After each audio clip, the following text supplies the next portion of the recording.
पुन्हा एकदा थेट जाऊयात आमचे प्रतिनिधी नजीर यांच्याकडे। नजीर, या बलसाखुर्द गावातल्या नागरिकांच्या अतिक्रमणाच्या विरोधामध्ये ही नेमकी तक्रार काय आहे, काय त्यांना नेमकं म्हणायचंय?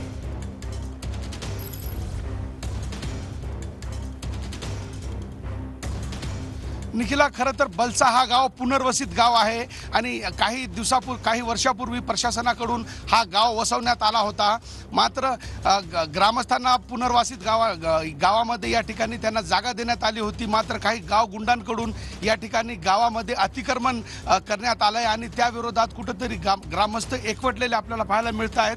अनेक वेळा त्यांनी आंदोलनं केली आहे, मोठ्या प्रमाणावर जिल्हाधिकाऱ्यांना त्यांनी भेटी दिल्या, मात्र त्यांच्या मागण्या पूर्ण झाल्या नाही आणि त्यामुळेच हे खरं तर बहिष्कार घालण्याचं त्यांनी यापूर्वी आपण पाहतोय की सध्या मतदान केंद्रावर फक्त कर्मचारी आहेत, गावकरी मात्र इथे येण्यास तयार नाहीत।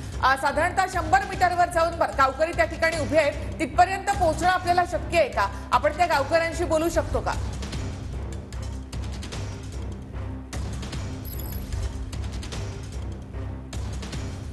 नजर, तुम्ही जा त्या गावकऱ्यांपर्यंत, तो आपण या ठिकाणी आपल्याला पाहायला मिळत आहेत आणि एकही बोला नजर।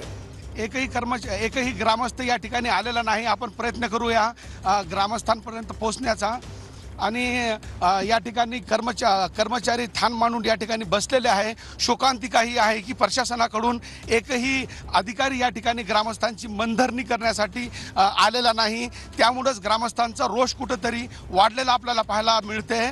ग्रामस्थ या ठिकाणी एकवटलेले आहे।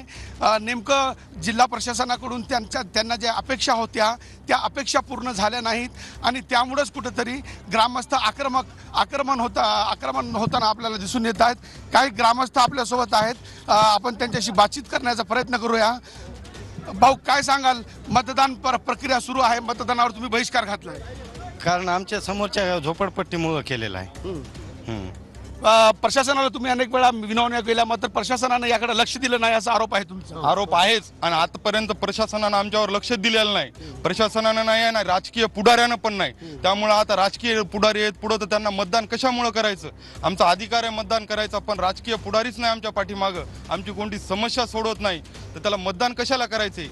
आमचे लेकरं बाळ आज वनवासाला लागलेले आहेत, घराच्या बाहेर निघता येणं झाले त्या लोकांमुळे। प्रशासनाला दखल घेणं ना राजकीय लोक दखल घेणं। हायकोर्टाचा आमच्याकडे निकाल आहे तरी पण प्रशासन निकाल घेणं का? तर राजकीय नेत्याला दबून राजकीय लोकांना त्यांचा सपोर्ट पाहिजे, तर आम्ही सर्वसाधारण माणसांनी काय करायचं? काय नेमकं प्रकरण काय आहे, थोडक्यात सांगा।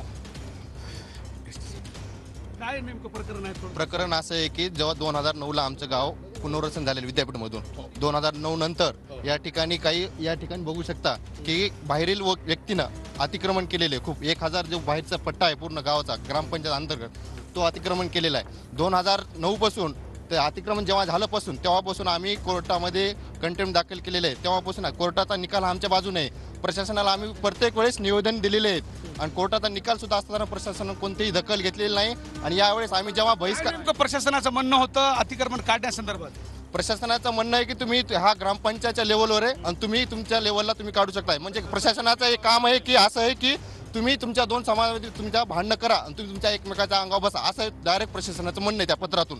मग आम्ही भांडणं करायचे का आमचे कामं करायचे, हा प्रश्नाला माझा प्रश्न आहे। आता मतदान